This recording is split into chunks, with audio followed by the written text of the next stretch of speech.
The Jellyfish Protocol.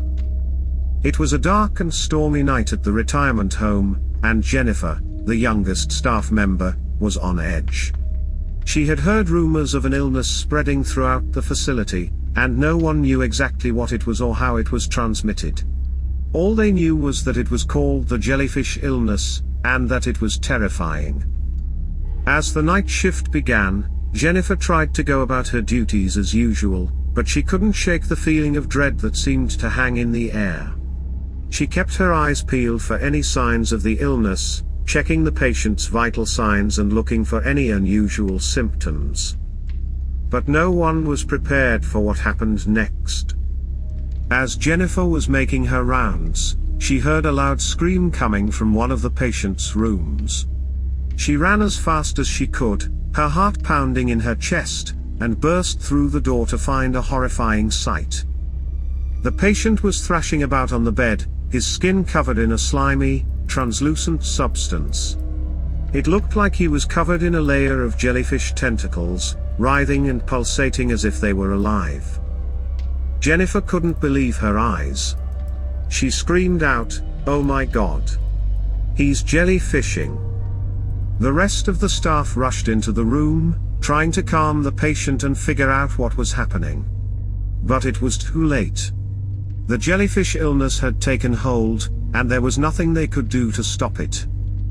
As the patient's condition worsened, the staff began to realize the true horror of the jellyfish illness. It wasn't just a physical ailment, it seemed to be something much more sinister.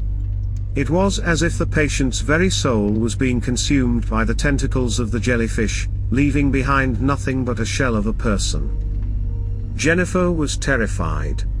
She had never seen anything like this before, and she didn't know how to handle it. She watched in horror as the patient's condition continued to deteriorate, until he finally took his last breath. The staff tried everything they could to save the patient, but it was no use. Within a few short hours, he was gone, and the staff was left with more questions than answers. As the days went by, more and more patients began to show symptoms of the jellyfish illness.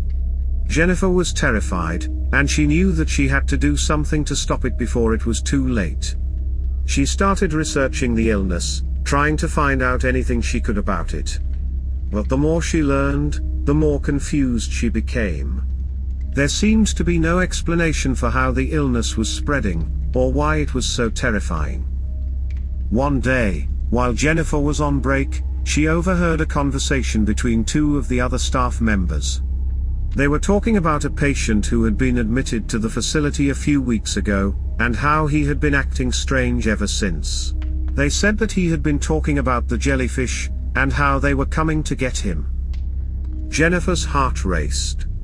Could this patient have something to do with the jellyfish illness?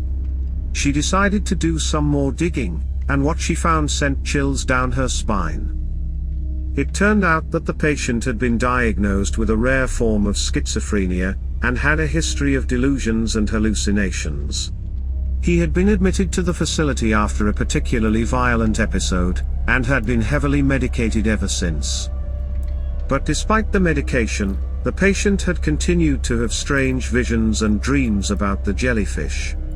He had even started talking about them to the other patients, and some of them had started to show symptoms of the illness. As Jennifer pieced together the clues, she realized that the jellyfish illness wasn't a physical ailment at all. It was a psychological one, caused by the patient's delusions and hallucinations. And as the other patients heard more and more about the jellyfish, they had started to become infected as well, their minds consumed by the terrifying visions of the patient. Jennifer knew she had to do something to stop the spread of the illness.